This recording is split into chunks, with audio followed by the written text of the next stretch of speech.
The Earth is assumed to be a sphere of radius r. A platform is arranged at a height r from the surface of Earth. Escape velocity of body from the platform is Fv, where v is the escape velocity from the surface of Earth. The value of F is.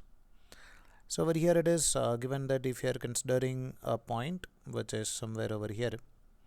So if you are considering Earth as a sphere of radius r and a platform is arranged at a height r from the surface of Earth. So we are considering a point which is at a distance r from here. So from the center of Earth it is going to be 2r.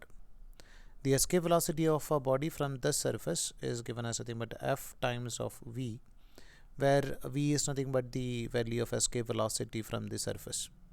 So escape velocity, we know the equation for escape velocity is root of 2gm divided by r.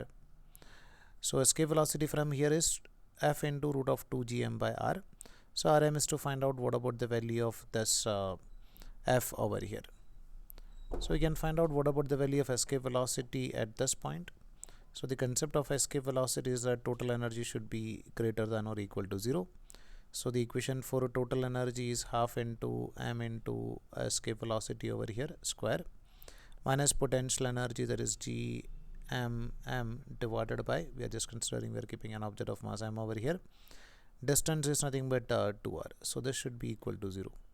So we can write half into m into v square should be equal to g m divided by 2r. So this m and this m get cancelled, this 2 and this 2 get cancelled. So we can write the value of v is equal to root of gm divided by r.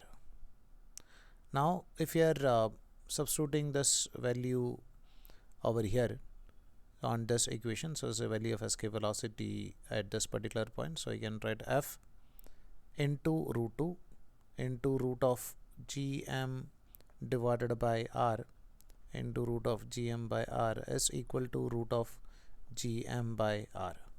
So this gm by r and this gm by r get cancelled. So I'll get the value of F is equal to 1 divided by root 2.